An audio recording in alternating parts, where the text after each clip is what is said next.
सत साहिब सतगुरुदेव की जय। बंदी छोड़ कबीर साहिब जी की जय। बंदी छोड़ गरीबदास जी महाराज जी की जय। स्वामी राम देवानंद जी गुरु महाराज जी की जय हो।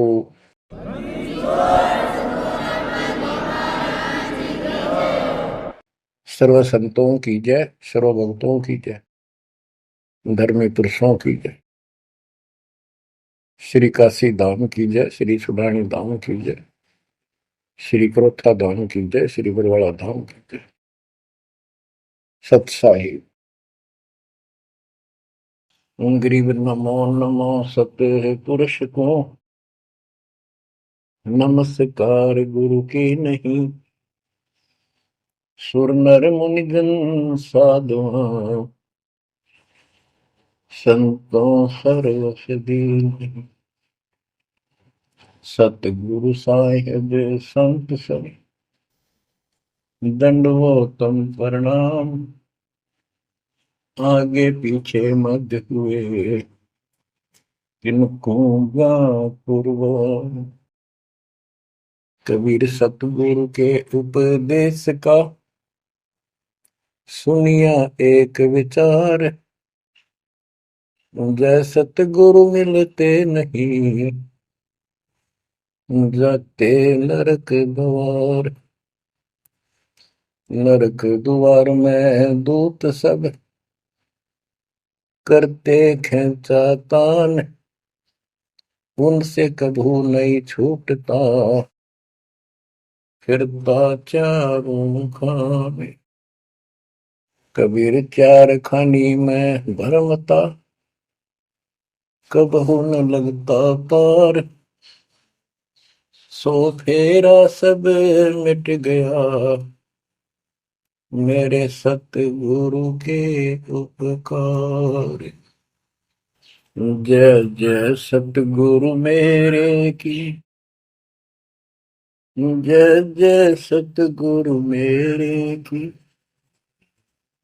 सदा साहिबी सुख से वसियो अमरपुरी के डेरे की। जय जय सतगुरु मेरे की जय जय सतगुरु मेरे की। सदा साहिबी सुख से वसियो सतलोक के डेरे। निर्विकार निर्भय तू ही और सकल वैमान। जी साधो और सकल वैमान। सब पर तेरी साहिबी सब पर तेरी साहिबी। तुझ पर साहिब ना निर्विकार निर्भय। परमपिता परमात्मा कबीर परमेश्वर जी की असीम श्रद्धा से बच्चों आपको अमर कथा सच्चा ज्ञान सुनने को मिल रहा है। आपकी किस्मत परमाने अलग लेखनी से लिखी है, अलग आपका अकाउंट है जिस पर काल का कोई अधिकार नहीं है। बच्चों, परमात्मा का एक एक शब्द अपने को सत्य मानना होता है। या तो भक्ति पर लगो मत भोगो कष्ट। भक्ति पर लग के भी और भक्ति मार्ग में अविश्वास होता है तो वो प्राणी सफल नहीं होता। जैसे दास को पहले शुरुआत में परमात्मा की चाह खूब थी और ये सुना करते थे द्रौपदी का चीर मिट गया, नरसिंह दास भगत की कुंडी भगवान ने ली। तो इस तरह की बातें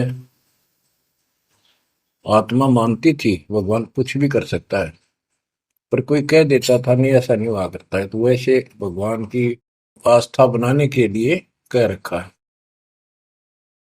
ऐसा नहीं हो सकता। तो मन ये भी मान लेता था कि ऐसा ना होगा, पर भगवान तो है। केवल इतना मानकर भक्ति कर रहे थे, दीक्षा भी ले ली थी। और फिर परमात्मा ने ऐसा अजब गजब किया, वो सारी शंका मिटा दी। लोहे की जाड़ी को 1 फुट से ज्यादा बढ़ा दिया,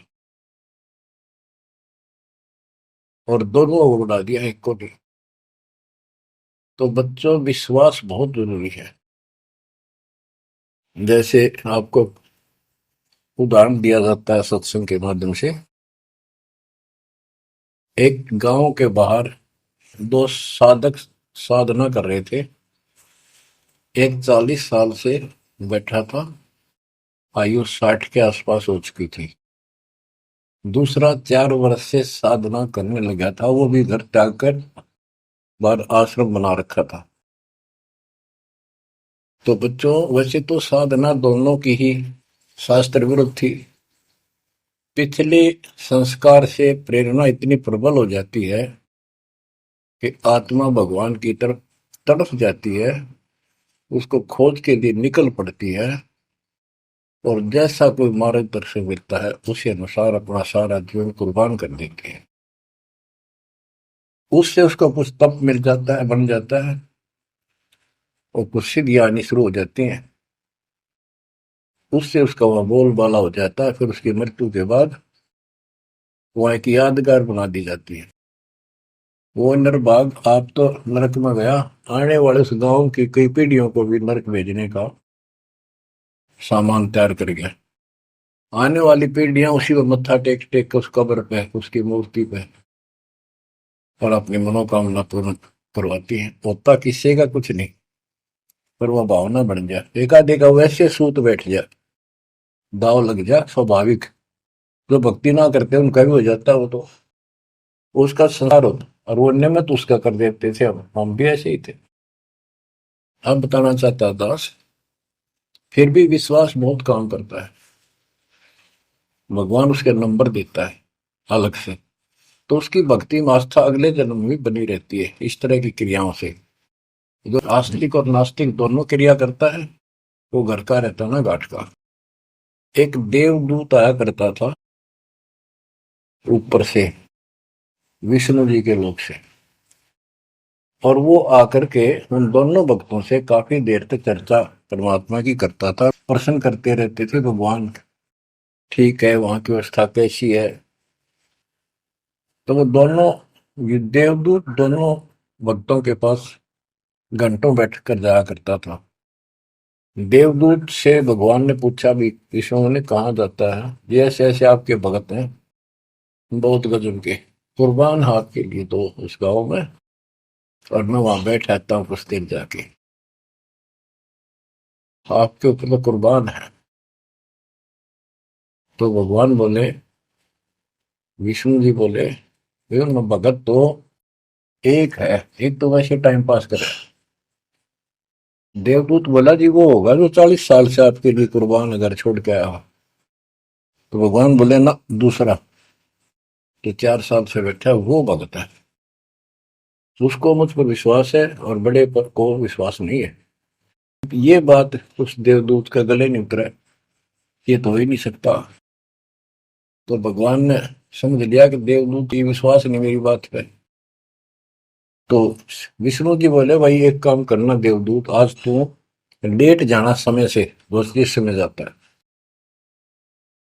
और फिर वो पूछेंगे कारण लेट होने का, उनको फिर ऐसे बताना कि आज भगवान ने समय दे रखा था कि दोपहर को सुई की नोक में से, जिसमें धागा डर, सुई के नक्के में के सुराख में हाथी निकाल लेगा भगवान, और कहना कि मैं उसको देखने के लिए रुक गया। और भगवान ने हाथी उस सुई के नक्के में के निकाल दिया। वो इसी तरह की क्या, देवदूत पहले उसके पास गया, बड़े के पास, क्योंकि उसको भरम था। तो विष्णु जी ने कहा था, फिर ये देखना वो कौन क्या प्रक्रिया करता है, तुझे स्वयं फैसला हो जाएगा भगत कौन है। देवदूत उस बड़े के पास गया, उसने भी ये जाते कारण पूछा कि क्या बात, देवता से लेट हो गए, आपकी बहुत इंतजार थी और आपके साथ बैठकर भगवान की चर्चा करते थे, अच्छा समय व्यतीत होता था। क्या बात होगी, क्या कारण हो गया, लेट हो आप आज? देवदूत ने वही बताया कि आज दोपहर को भगवान ने एक लीला करनी थी, वो देख कर आया। तो भगत बोला, क्या लीला की? कि कमाल कर दिया भाई, हद कर दी। भगवान ने एक हाथी को सुई के नक्के में निकाल दिया। इसको देख कर आया मैंने, इसको देखने के लिए रुका था। भगत बोला, 40 साल वाला देवदूत, देवता, इसी झूठ बोल, किसी का जत जा, ये कभी हो सकता है? सुई के नक्के में का हाथी निकल जा, क्यों झूठ बोल रहा है? देवता होकर ऐसी बात कर रहा था। तो उस देव की भैंस उठ गई और उसके सारे अनुभव फेल हो गया। तो भगवान ठीक कह के थे, तो कति डांगर है। जब इसको इतना विश्वास नहीं, भगवान कुछ नहीं कर सकता, तेरे जैसा घसियारा है, फिर भक्ति क्यों कर रहा है? देवदूत उठ कर चल पड़ा। फिर वो 4 साल वाले के पास गया। उसने सोचा, यूं तो हमारा धमका दे मेरे को, गुस्से होएगा, इसको तो ज्ञान ही कुछ नहीं होगा अभी तक। उस 4 साल वाले ने भी, भगत ने पूछा, देवदूत तभी लेट हो गए, आपके आने की बड़ी इंतजार रहती थी, आज तो सोच लिया था शायद नहीं आएंगे, क्या काम हो गया ऐसा कोई, हमें भी बताओ। देवदूत बोला, भाई क्या बताऊं, झूठ मैं कह नहीं सकता और सच्ची की शिकायत गला उतरती नहीं। भगत बोला, बताओ तो सही क्या बात है? क्या दोपहर को भगवान ने एक लीला करनी थी, मैं उसको देखने के लिए रुक गया। क्या लीला थी? देवदूत बोला, सुई के नक्के में क्या भगवान ने हाथी निकालना था। भगत बोला, फिर क्या हो गया? कि वही निकाल दिया, कमाल कर दिया। बोला, बस भगवान ने निकाल दे, सारी पृथ्वी ने, धरती ने सुई के नक्के में गया, आप हाथी में आश्चर्य कर रहे हो? तो देवदूत ने सीने से लगा दिया उस बालक को। मैं बोला, धन्य तेरे माता पिता जिससे जन्म हुआ। भक्ति कर विश्वास नहीं, तो खाक भक्ति है वो। कह कबीर सुनो विषादो, मैं तो हूं विश्वास में। तो अपने परमात्मा की भी कृपा पे अविश्वास नहीं होना चाहिए। और ये धीरे धीरे आपके साथ भी परमात्मा ऐसी लीला करते रहेंगे और कर भी दी होगी। और ना भी हो तो इतने सारे प्रमाण दिए जाते हैं, विश्वास कर लेना, परमात्मा की भक्ति से दूर ना होना। बच्चों, आपको अजब गजब का ज्ञान दास बता रहा है, जो संत गरीबदास जी ने परमात्मा से प्राप्त हुआ। और ऐसा निर्णायक ज्ञान है, इसका रिजल्ट इस पूरी कथा का फिर बाद में आपको बहुत अच्छा निष्कर्ष मिलेगा। पार्वती जी शिव की पत्नी और 108 बार मर चुकी थी। 109वें जन्म में भी उसने शिव जी को ही पति बनाया। ये संस्कार था उनका। नारद मुनि ने एक दिन आके पार्वती जी को समझाया कि हे माता, भगवान शंकर जी के पास एक ऐसा मंत्र है जो आपको बता देना, उस नाम के जाप से आप अमर हो जाओगे। अन्यथा आप 108 बार मर चुके हो, और वो भगवान उसकी प्रमाण के लिए आपके शरों की खोपड़ी की माला बना रखी है। 108 है गिन दिए। पार्वती जी बोली, भाई नारद बिल्कुल सही है, 108 है। मैं पूछती हूँ ये किसके के यू क्या है, तो वो टाल मटोल कर जाते हैं। तो हे माता, आपका जन्म मरण मिट जाएगा। तो वो बोली, भाई ये मेरे बात समझ में नहीं आती कि शिव महाराज जी मेरे से कुछ नहीं छुपाते, और इसने ये कैसे छुपा रखा मंत्र मेरे से बहुत प्यार करते हैं। और बताते हैं तेरी मृत्यु के बाद मैं बहुत रोता था। तो नारद जी ने कहा, माता अभी तक आप उनको पति मानती हो, जिस दिन परमात्मा रूप देखोगी और उनको एक गुरु रूप में नम्र भाव से प्रश्न करोगी, कति अति नम्र होकर, तब ये गुप्त मंत्र आपको बताएगा। ये मंत्र शिव जी ने किसी को नहीं दिया आज तक, क्योंकि ऐसा किसी का लक है नहीं, ऐसा भाव किसी का है नहीं। तो आपको वो भाव बनाना पड़ेगा जिससे वो आपको अमर मंत्र दे दे। नारद कह के चला गया, पार्वती को बेचैनी होगी माता जी को। शिव जी जब घर आए और दिनों तो वो दूसरे ढंग से बात करा करती, क्योंकि पत्नी बराबर का हकदार होती है, हिस्सेदार होती है। उस दिन चरणों में लेट गई, दंडोत प्रणाम किया और चरण पकड़ के रोने लगी और कहने लगी, हे भगवान, मुझसे ऐसी कौन सी गलती बन गई कि आपने मेरे से वो अनमोल मंत्र छुपा रखा है। हे भगवान, मैं 108 बार मरी, क्या आप दुखी नहीं हुए होगे? मुझे वो नाम बता दे जिससे मेरा जन्म मरण मिट जाए। अब शिव जी उसके मुंह की तरफ देख रहा है, पार्वती की सारी आओ भाव को समझ रहा है। कहने लगा, पार्वती आज तेरे को कौन सा भगवान आत्मा मिल गया जिसने तेरी बुद्धि बदल दी? ये तेरी बुद्धि का ज्ञान नहीं है, तेरे को तो मैं जानता हूं, ये बात तेरे मन में भी नहीं आती थी। मैंने कोशिश भी की, भक्ति किया करो, आप कह देती थी आप भगवान हो, मुझे क्या जरूरत है, मैं भगवान के साथ हूं, मैं उनकी अर्धांगनी हूं। तब पार्वती जी ने बताया कि नारद जी आए थे, उन्होंने मुझे ये सब बताया। तो भगवान शंकर बोले, पार्वती सुन ले, जितनी बार तू मरी मेरा पागल जैसा हाल हो जाया करता था। एक बार तो राजा दक्ष के यज्ञ में जलकर मरी, तेरे अस्थि पिंजर को उठाए मैं 10,000 वर्ष तक घूमता रहा था, तो आप कंधे पर रख के और पार्वती पार्वती करता हूँ। तो एक सुदर्शन चक्कर आया, उसने काट के तेरे टुकड़े कर दिए शरीर के। जब मैं ठगा सा रह गया, मेरे हाथ कुछ नहीं बचा, फिर तेरा जन्म हो गया, शादी फिर होगी, वह भूल पड़ी।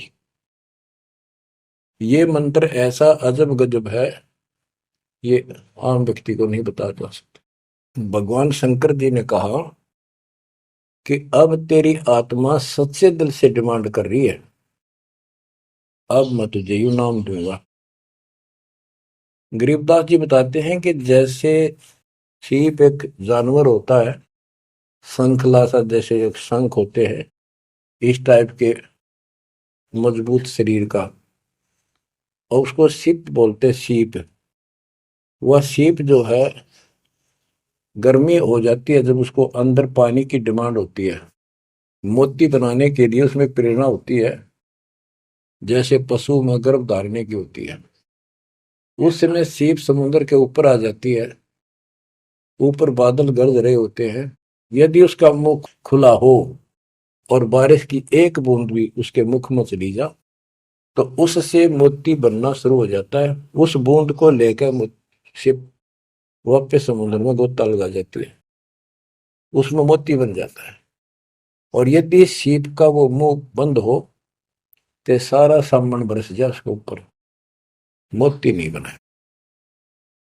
तो पार्वती को समझाया कि अब तेरी सीप का आत्मा का मुंह खुल चुका है, अब मैं यू नाम दूंगा, असर करेगा।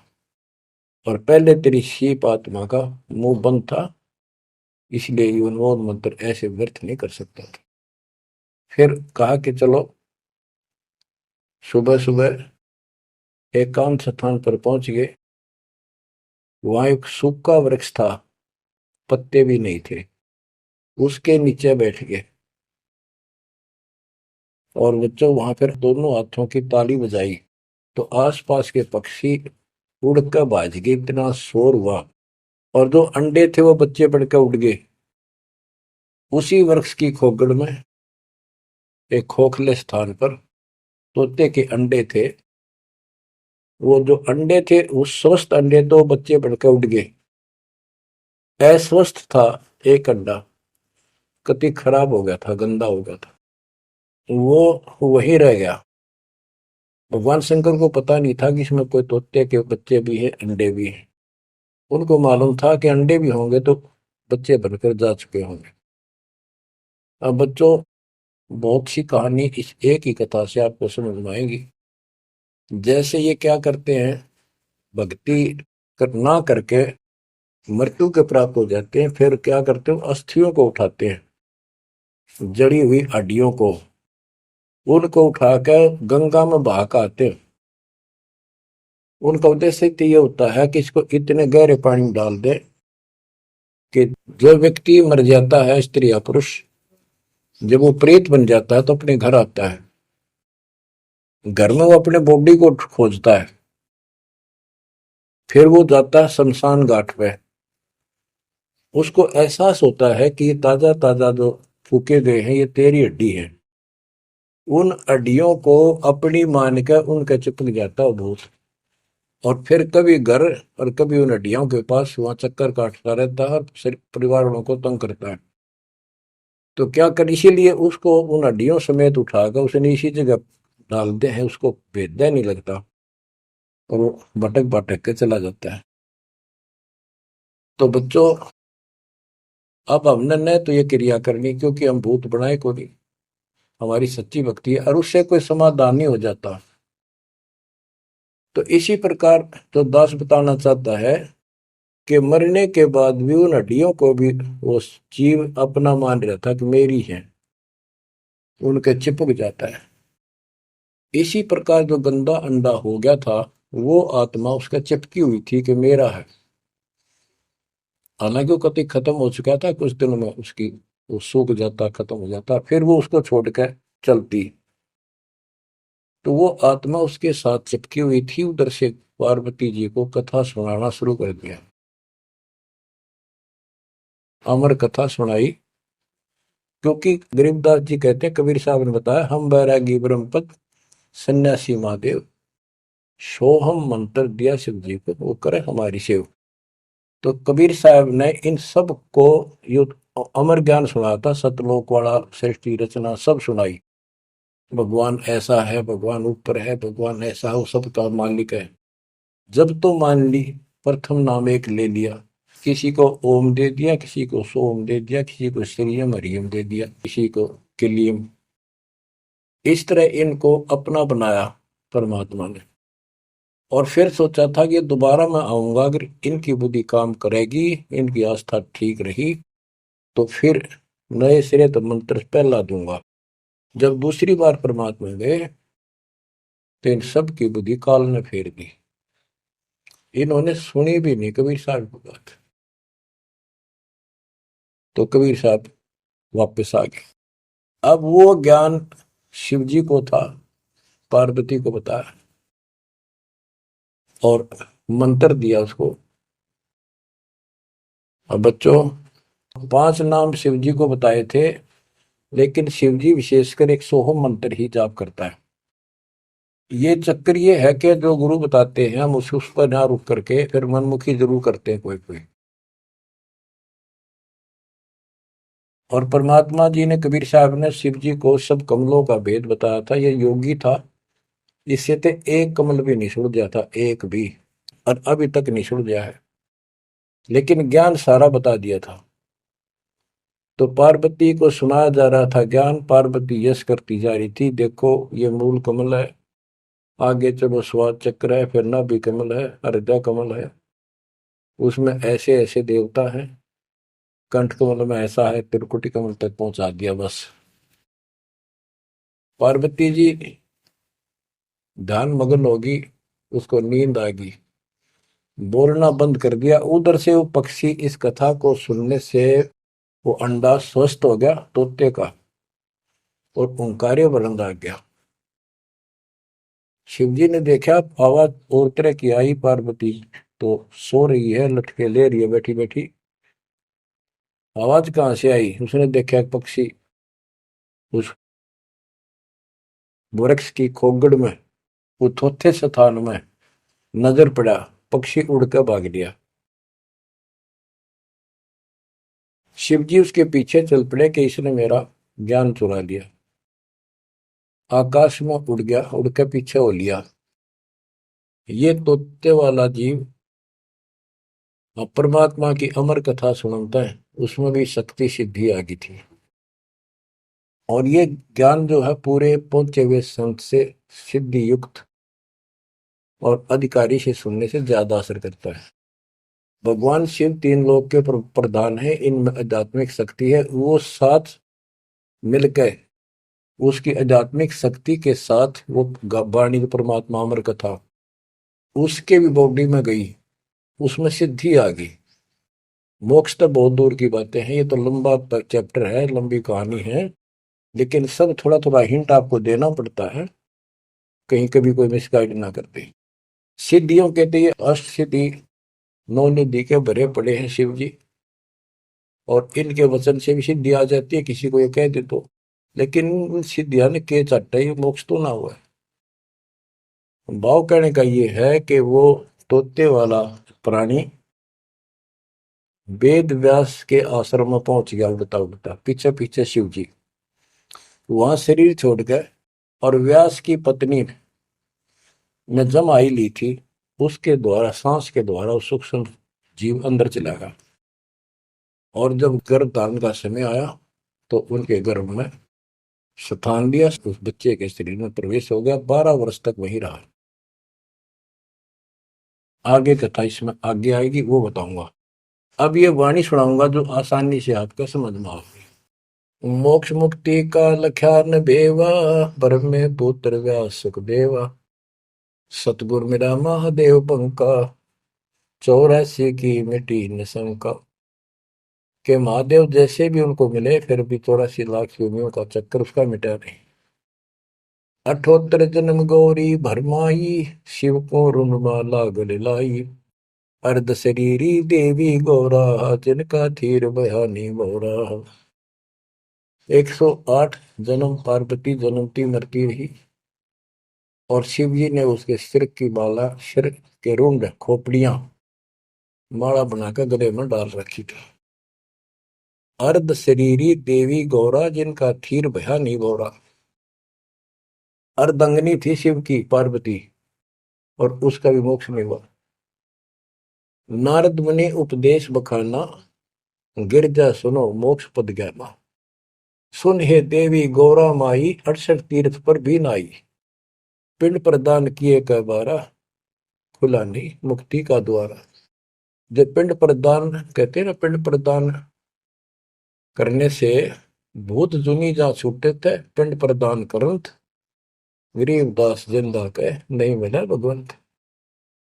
जैसे पार्वती भूत पड़ गई, पिंड प्रदान कर दिए, भूत जुनी छूट गई, और फिर पता नहीं किस दुनिया में चला जाता प्राणी। इसके संस्कार अच्छे थे, ये फिर मनुष्य जीवन, लड़की का जन्म हुआ, शिव जी के ब्याही गई।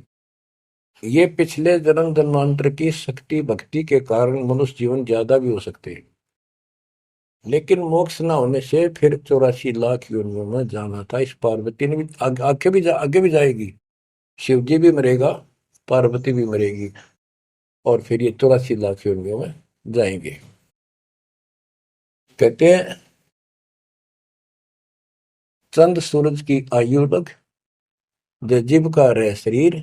सतगुर से बैठा नहीं तो अंत कीर का कीर। अगर चांद सूरज की आयु तक भी जीव का शरीर रहे और पूरा सतगुरु मिला नहीं, तो अंत में कीड़े मकोड़े बनेगा। अब नारद जी बता रहे पार्वती जी को, सुन हे देवी गौरा बाई, 68 तीर्थ पर भी नाई। पिंड प्रदान किए के बारा, खुला नहीं मुक्ति का द्वार। सारे कर्म कांड कर लिए तेरे मृत्यु के बाद, तेरा फिर भी मोक्ष नहीं हुआ, फिर जन्म हुआ। रुंडमाला शिव के गले माही, सो देवी तुम जानो माही। ग्रीव रुंडमाला शिव के गले, गेजा के सब शीश। भक्ति दुराई देव को ना परसा जगदीश। तुमरा देवी रूप विशाला, शिव तो पैर रहे रुंडमाला, भौतक पर लहो हो जाई, लंबी उम्र शिव कलिमाई। दीर्घायु शिव है अनुरागी, तुम देवी गौरी दिल त्यागी। मूल मंत्र ने नाम सुनाया, ताते कल्प हुए तेरी काया। महादेव देवनपति देवा, जाकी करी ने गौरी सेवा, कर बंधन कर शीश नवाओ, तन मन अर्पो शीश चढ़ाओ। शिव है मोक्ष मुक्ति के दाता, तो से भेद कहूं गौरी माता। चरण गहो चिंतामणि केरा, ताते प्राण अभय हो तेरा। कमल रूप देवी दिल की न्या, नारद मुनि उपदेशी चीन्या। जब आए शिव मंदिर अवधूता, देवी चरण लिए सतरूपा।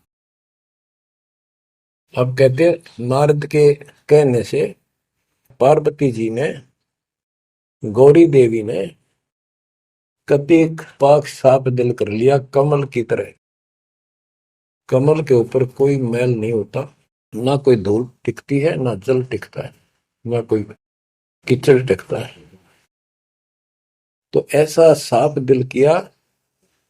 और जब शिवजी घर पर आए, उनके चरणों में चरण लिए सतरूपा, सच्चे भाव से चरण लिए। चरण पकड़ रोवत है बाला, मोरे शीश किए रूपमाला। मोसे भक्ति दुराई देवा, न जाने नी तुम्हारी सेवा। मोसे भक्ति दुराई स्वामी, हमसे भेद कहो निज दामी। मैं अबला हूं बाला बोली, पार निभाओ हमारी डोली। कति चरण पकड़ के कहने लगी, मैं तो बोली बोली सी लड़की हूं, और मेरा बेड़ा पार करो। बच्चों, ये सारी कहानी आपको मौखिक सुना दी। इन वाणियों में सारा इसी का निष्कर्ष है। अब क्या बताते हैं, गरीब मूल मंत्र महबूब का ई सुनाओ मोही। पार्वती जी कहती है शिव जी को कि उस परमात्मा का समर्थ शक्ति का जो मूल मंत्र है वो मुझे बता दो। अब इन मूल मंत्र का पता नहीं, जिस भी नाम को ये गुप्त रखते हैं, जो विशेष नाम इनके पास है, उसी को मूल मंत्र मांग रहे थे। गिरी मूल मंत्र महबूब का ए सुनाओ मोही, युगन युगन के पातक कटे, छूटे तेंद्र द्रोही। पूर्व जन्म की कथा सुनाओ, मूल मंत्र हमें शिव गोराओ। भूल रही भवसागर हमी, मोक्ष मुक्ति के दाता तुम ही। शिव बोले सुन देवी बाता, को उपदेशी मिला विदाता। ये तो ना ही ज्ञान तुम्हारा, हम सो भेद कहो परवार। कि आज जैसे तू बोल रही है कि तेरी बुद्धि की बात नहीं, तुझे कौन ऐसा भगवान आत्मा मिल गया जिसने तेरा मन फेर किया।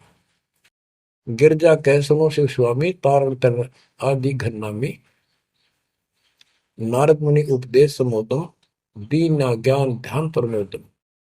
शिव समर्थ बोले हैं जब ही, गौरी ज्ञान सुनाया तब ही। कोटि कल्प प्रलय युग बीती, ज्ञान ध्यान सब ही परचिति।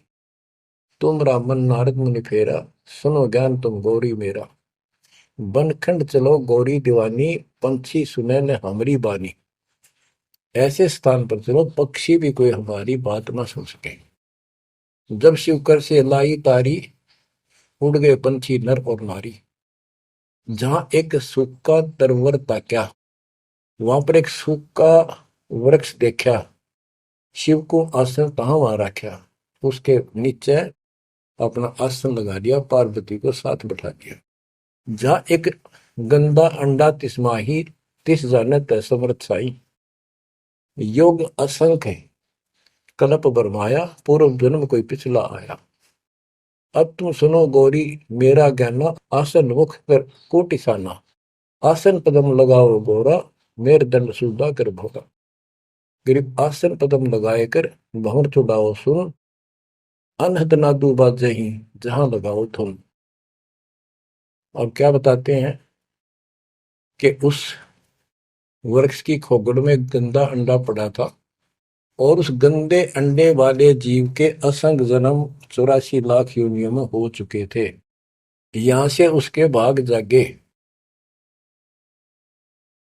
और तो पक्षी बन के उड़ गए, वो पक्षी बन नहीं पाया। बाद में उड़ा जब उसने सारी कथा उसके ऊपर असर कर गई। जैसे बच्चों बहुत बार बताते हैं, दास आपको बताता है कि ये अमर कथा जो गरीबदास जी की वाणी है, यह शिव जी वाली अमर कथा से कई हजार लाख गुना ज्यादा शक्तिशाली है, ज्यादा प्रभावी है। अब ये कथा सुनाने का मुझे कोई उद्देश्य नहीं, इसमें से ऐसा निष्कर्ष निकाल लूंगा आप हैरान रह जाओगे। जैसे एक सर्प कांटे का इलाज करता है, अब तो दवाइयां चल गई, पहले गार्डू होते थे, मंत्र बोलकर जहर तार देते थे। जिसको सर्प ने काट लिया वो अचेत हो जाता था, कभी बेहोश जैसे मर गया हो, सांस सांस आते थे। और गार्डू क्या करता है, एक मंत्र 5-4 पंक्तियां होती हैं, उसको सिद्ध करता अपने जीवन में, 5 4 7 10 साल लगा के वो वाणी सिद्ध हो जाती है। फिर तो उसको बोलता रहता उसके ऊपर साथ बैठ के उस सर्प जैसे व्यक्ति पर। उस समय वो सर्प जैसा व्यक्ति अचेत होता है, ना वाणी सुन रहा है ना उसको समझ रहा है इसका अर्थ क्या है। तो कुछ समय के बाद वो उस वाणी के प्रभाव से उस शरीर का विष खत्म हो जाता है और वो व्यक्ति जीवित हो जाता, सचेत हो जाता है। इसी प्रकार बच्चों, परमात्मा की अमर कथा जितना जिस जो सक्षम है उसके मुख से जिस सुनी जाती है, तो उस सत्र का उसको लाभ अवश्य मिलता है। तो ये गंदा अंडा था, इसके साथ जीव चिपका हुआ था। ये गंदा अंडा ना सुन सका था, ना बोल सका था, ना वो कह क्या रहा है शिव जी वो समझ सका था। और उस वाणी के बोलने से वो अंडा भी स्वस्थ हो गया, उसमें बच्चा भी बन गया, उसका पांख भी जाम आई और वो उड़कर भाग भी गया। इसी प्रकार जो आज मानव के ऊपर रहम हुआ है, गरीबदास महाराज जी की अमरवाणी इससे भी ज्यादा स्ट्रोंग है। और ये अब दास के बुक से चला करेंगी अखंड पाठों में, आसपास के पक्षियों पर भी असर करेगी। आसपास के पशु पक्षी जीव जंतु पेड़ पौधों सब का ऊपर ऐसे असर करेगी जैसे इस पर किया था। और ये सब धीरे धीरे यहाँ से शरीर छोड़ते जाएंगे और मनुष्य जीवन पाते जाएंगे। ये सीधे फिर आके मालिक के चरणों में आएंगे।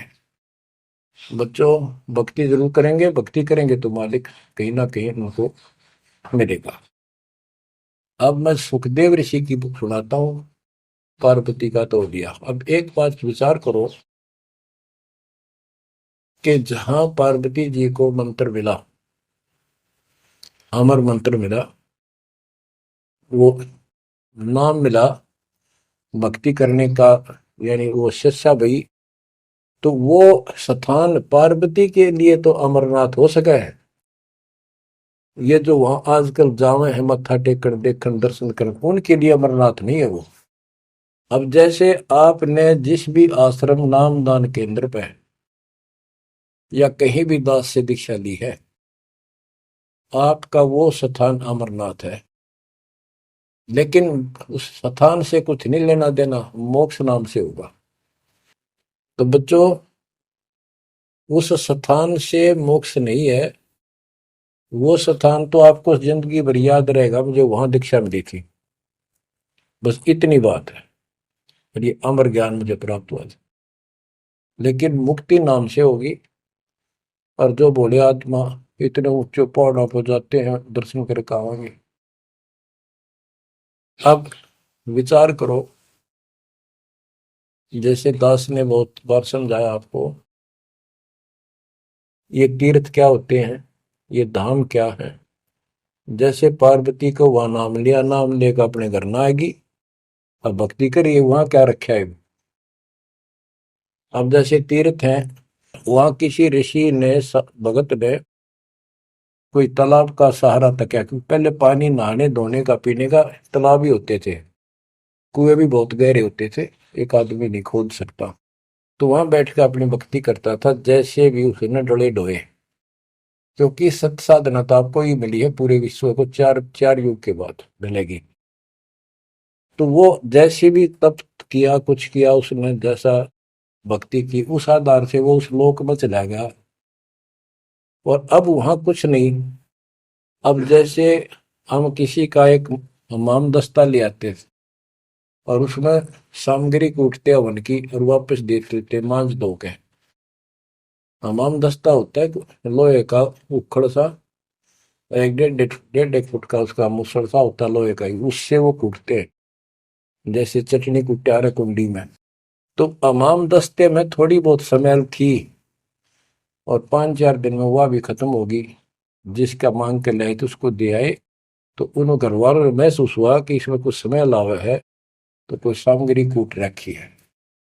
और कुछ दिन के बाद वो स्मेल भी खत्म होगी और वो सामग्री सारी कति साफ करके अपने घर रख ली।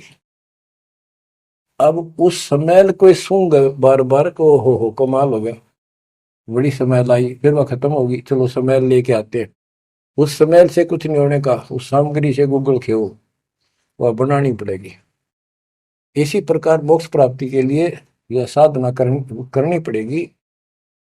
तो वहां जाने से कोई लाभ नहीं जहां पर कभी कोई ऋषि ने कोई साधना की थी, वो तीर्थ बने हुए हैं।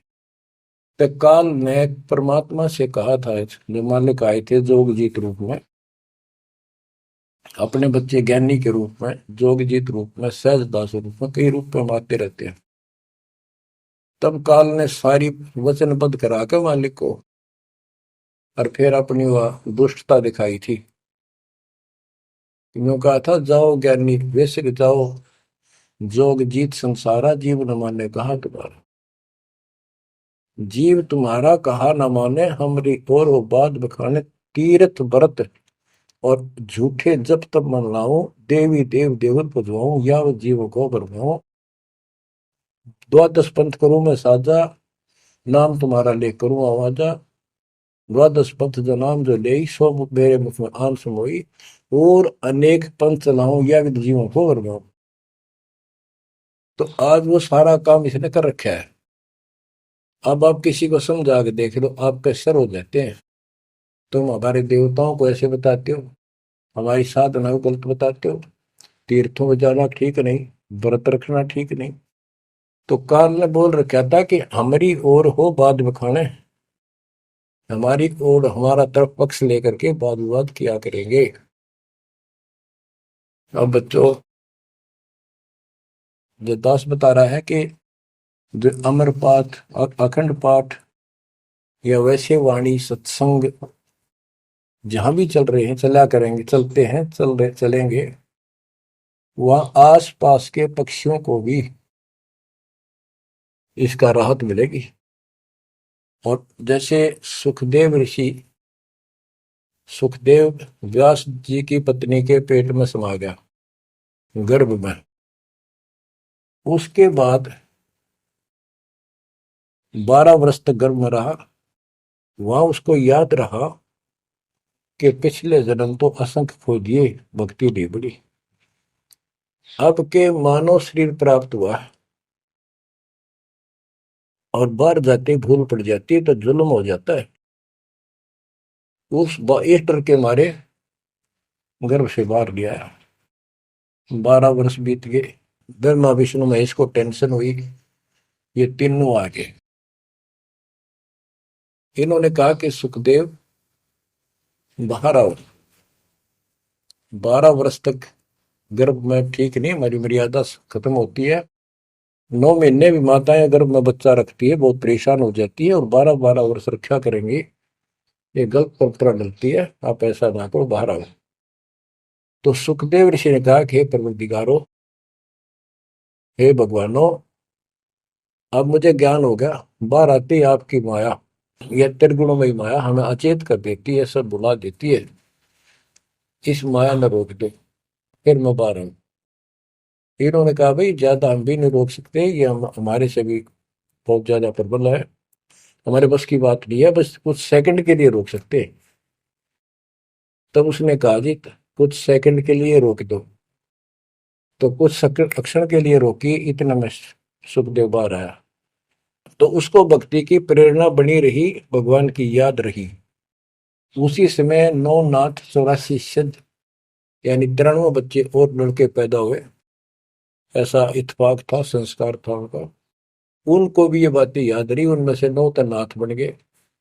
और 84 सिद्ध कहलाए। उन्होंने भक्ति की प्रेरणा बन गई, बचपन से ही मालिक की याद बनी रही। लेकिन सच्चा सतगुरु ना मिलने से ये भी डले डोए। अब बच्चों ज्ञान पूरा आ चुका है और वो ठीक का समय आ गया है। गुरु पूरा, ज्ञान पूरा, भगवान पूरा। तो अब जो ये वाणी चले हैं और दास के मुख से चला करेंगी, ये कत्यूत मस्तार देंगी। काल के पता नहीं कितने जुगाड़ को तोड़ेंगी, कितने जीवों का उद्धार बनेगा। मनुष्य का तो कहना ही क्या, डांगर डोर पशु पक्षी कीड़े मकोड़ों को भी सहारा मिलेगा इसका। ये इन पुराणों से कथा है और ये आपके सामने सच्चाई किस तरह है। अब तो सुखदेव ऋषि जब बाहर आया,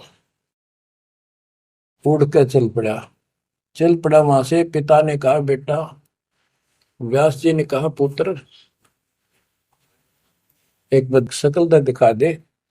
12 वर्ष इंतजार की, पुत्र होगा। तब उसने कहा एक देवा दूतम, कोई किसी का पिता नहीं पूतम। पिताजी पता नहीं कितनी बार तू मेरा पिता बन लिया, पता ना कितनी बार मैं तेरा पिता बन लिया। अब मुझे समझ में आ गई है, मैं आपकी तरफ देखूं नहीं, मेरा मोह बन जाएगा। ये छूत की बीमारी है, ये मोह। ये विस्तार से फिर कभी बताएंगे। और ये हम आप लावा जान के, लेकिन ये उसकी गलती थी। ज्ञान ना होने से इसने इतना ही समझ थी जो वो उस समय गलती कर गया। चलो जो भी इसकी सोच थी, उस आधार से ये वहां से चल पड़ा। पिता पीछे पीछे मोह में दूर तक गया, वहां से आकाश में उड़ गया, अंतर ध्यान हो गया। आगे जाकर फिर प्रकट हो गया अपनी और नाल, जो बच्चे की नाभि से, माँ की नाभि से चिपकी होती है, वह गेल बाहर आकर टूट गई, टूट कर बाहर आ गई। वो बाद में काटा करते हुए बिना कटवाई कंधे पर घेर कर उठ गया, आगे काटूंगा। अब आकाश में उड़न की सिद्धि उसमें उस मंत्र से आ गई, वो अमर कथा से। अमर कथा में शिव जी ने पूर्ण परमात्मा की महिमा बताई, जो कबीर साहब ने उसको सुना रखी थी। इसमें काफी प्रकरण है, अब इतना समय नहीं जो मैं वो शायरी बताऊंगा आपको। कभी परमात्मा ने दया की बड़ी जेल में, फिर उनको विस्तार से समझाया करेंगे।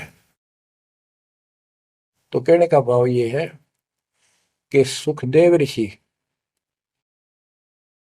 को अभिमान हो गया कि मैं बहुत बड़ा सिद्ध पुरुष हूं, आकाश में उड़ जाता हूं। तो बच्चों स्वर्ग में जाने लग गया,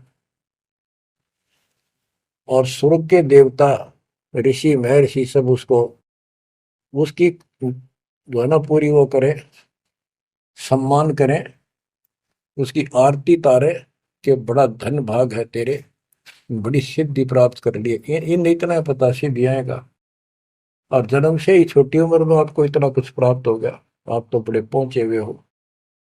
तो सब उसकी खूब अच्छी तरह प्यार रखे, महिमा गाओ। एक दिन उसको, उसने स्वर्ग में जाने की इच्छा व्यक्त की विष्णु जी के लोक में। वहां उसको इसलिए नहीं जाने दिया कि उसका गुरु नहीं था। विष्णु जी तक बात गई। विष्णु जी ने पूछा कि हे ऋषि जी, आपने गुरु नहीं बना रखा? अब नहीं, गुरु की क्या आवश्यकता है महाराज, ये गुरु बना रहे वो नहीं आ पाए और मैं बिना गुरु के आ गया। विष्णु भगवान बोले ठीक है, वो अलग बात है, यहाँ वही रह सकता जो पहले गुरु बनाओ। फिर एक बीमारी और अहंकार के, मेरे बराबर पृथ्वी पर कोई गुरु नहीं, मैं बाल ब्रह्मचारी, वहां कोई ऐसा संत नहीं, मैं बनाऊं गुरु किसको? विष्णु जी ने कहा कि राजा जनक मेरे परम भक्त है, आप उनसे दीक्षा लो। यूं कह के विष्णु जी चले गए, उसको बाहर निकाल दिया पार्षदों ने। वो स्वर्ग में आए, वहां सारी कथा बताई। फिर अन्य स्वर्ग, कोमर स्वर्ग, फिर ऋषियों के पास आए नीचे, उन्होंने उनको बताया तो सब ने कहा कि सुखदेव बहुत बड़ी गलती कर रखी है, गुरु नहीं बनाएगा, गुरु नहीं बनाएगा तो गधा बनेगा। तो पिछले जन्मों में उसको एकदम वो रील सी चल गई कि मैं कभी गधा बना था एक बार, और अंधा हो गया, स्वामी ने छोड़ दिया, कुमार ने, और मैं भटकता भटकता इन नाले में फंस गया। मेरा पुली बना ली लोगों ने, आन जान लगे। मैंने कहा नहीं, भटक के भूखा मर के, भूखा होकर तब मरा, प्राण निकले। उस भय से उसको चिंता बनी। फिर अपने पिता के पास वापस आता है। व्यास जी देख के बड़े खुश हुए कि बेटा आ गया। सारी बात पूछी तो सारी अपनी समस्या बताई पिताजी के सामने। पिताजी ऐसे ऐसे बात है, भगवान ने कहा कि राजा जनक को गुरु बनाओ। तो व्यास जी, क्योंकि जितने भी महापुरुष है वो एक सुर में बोलते हैं, उनको इतना ज्ञान तो है, गुरु बिन बात नहीं बनती। उसने विशेष ज्ञान तो सुना नहीं था, वो बैटरी चार्ज होगी, उसने उड़ा फिर था, उससे ज्ञान था ही नहीं इसको। तो व्यास जी बोले, रे बेटा, मैं तो खुश था, चलो बेटा ना मेरे पास आया, पर यूं चर्चा तो चल रही है व्यास का बेटा इतना पहुंचा हुआ है, अपने गुरु नहीं बना रखे, मैं तो तुम्हें कमाल कर दिया। तो दो कोड़ी का जीव नहीं, कल नहीं ये तेरा प्राण छूट जाएंगे या बैटरी खत्म हो जाएगी और नरक में जाएगा बेटा, गुरु बिन बात पड़ती है। तो आखिर में हार कहने बोला, हे गुरुदेव, हे पिताजी, मैं कैसे गुरु बनाऊं राजा जनक को। राजा जनक गृहस्थी भाई, ओए होए, और कैसे शीश निभाऊं जाए। जनक विदेही राजा भाई, कैसे शीश निभाऊं जाई। ओहो। सुखदेव बोले, ज्ञान विवेक का हमने स्त्री का मुख नहीं देखे। तो उसके पिताजी बोले, जो भगवान ने कह दिया, और तू अब भी अगरम बगरम कर रहा है, ये करने का जीव नहीं, तेने ज्ञान भी क्या आएगा, कहाँ जाएगा फिर तू, वहां तेरे को पढ़ने नहीं देंगे स्वर्ग के अंदर। जो मरता क्या नहीं करता, राजा जनक के द्वारे गया, वहां चरणों में मत्था टेका और अपने कल्याण का मार्ग पूछा। बच्चों, क्योंकि यहाँ समय बहुत कम मिलता है, इससे बहुत सी जानकारी होगी आपको, अजब गजब ज्ञान होगा। क्योंकि अभी तक दास ने आपको केवल प्रमाण दिखाए, सारे ग्रंथ सुन जाए और एक नंबर का ज्ञान आपके हृदय में जमा दिया कि जो दास कह रहा है वो सारी सच्ची है। अब दास कोड वर्डों में, संकेतों में भी ज्ञान समझाएगा, तो भी आपकी आत्मा गिल्ला कैच करेगी साथ के साथ। गरीब गोता मारू स्वर्ग में, जा बैठो पाताल, गरीब दास ढूंढता करो अपने हीरे मोती लाल। आप वो हीरे मोती लाल हो बच्चों, आप सामान्य आत्मा नहीं हो। जब परमात्मा आपको कैसे रंग रहा है, रंग में कैसे दूध अमृत पिला रहा है आपको घर बैठे, आपको नहीं पता इसका क्या प्रतिफल होगा। बच्चे को माता पिता दूध पिलाते हैं, बढ़िया भोजन खिलाते हैं, उनको पता है कि इसको कितना इसका लाभ मिलेगा। बच्चे को ज्ञान नहीं होता, वो धक्के तो पिलावे, खेलने लग रहा हो, माँ लाओगी बुला के, आजा भाई आजा बेटी, दूध पियावेगी। बस दूध पीता पीता भी इन्होंने सोचा है, बच्चा अब छोड़ दे, जल्दी ही डांक ठोकूं, बाहर खेल का हो। अब वह दूध पिया के फिर छोड़ देती, जा भाई खेल है तू। तो बच्चों, ये अमृत दूध है आपकी आत्मा के लिए। अपना काम करो, संसारी काम करो, फिर तो दिन का जो होमवर्क क्लास वर्क है वो भी करो, तो ज्ञान का जो असर है ये व्यर्थ नहीं जाएगा। आपकी आत्मा को इतनी ताकत दे देगा जिसमें भक्ति बिल्कुल सुदृढ़ हो जाएगी, सुरक्षित रहने लग जाएगी। क्योंकि मन में दोष नहीं रहेगा, कोई गलती करे बनेगी नहीं, तो सब कुछ सुरक्षित रहेगा। आपके मोक्ष के लिए परमात्मा ने कसर नहीं छोड़ रखी, जो भी संभव व्यवस्था है वो सारी कर दी है। बच्चों, तुम भी दया करियो, रहम करियो उस परम पिता पे। और इस दास की उम्र देखो, और दास कहाँ है 9 साल से, ये देखो, और यहां से आपके लिए क्या कर दिया उस दाता ने। उस मालिक को देखो ध्यान से। आप बालक नहीं हो, आपकी आत्मा में समझ आ जानी चाहिए कि ये क्या हो रहा है। कुर्बान हो जाओ, संसार की भूल जाओ बातों को। जो ज्ञान हम देते हैं उसके ऊपर समर्पित हो जाओ। तन मन धन सब अर्पिए, भक्ति मुक्ति के काज, जिनके उनमें बंदगी के इंद्र का राज। बच्चों, इंद्रिय कर्म न लग लगार, जो भजन करे नर सुंदरे, गरीब दास जग कीर्ति होगी, जब लग सूरज चंद्रे, जब लग सूरज चंद्रे। बच्चों, आने वाली पीढ़ियां आपको भी याद करा करेंगी, जब तक चांद सूरज रहेंगे आपका नाम रहेगा कि हमारे कौन माता पिता, कौन दादा परदादा दादी इसे अमृत ज्ञान को हमारे कुल में लाए थे। आने वाली पीढ़ियों के उद्धार के लिए तुम जिम्मेवार हो। कुर्बान हो जाओ। परमात्मा आपको मोक्ष दे, सदा सुखी रखे। सत साई।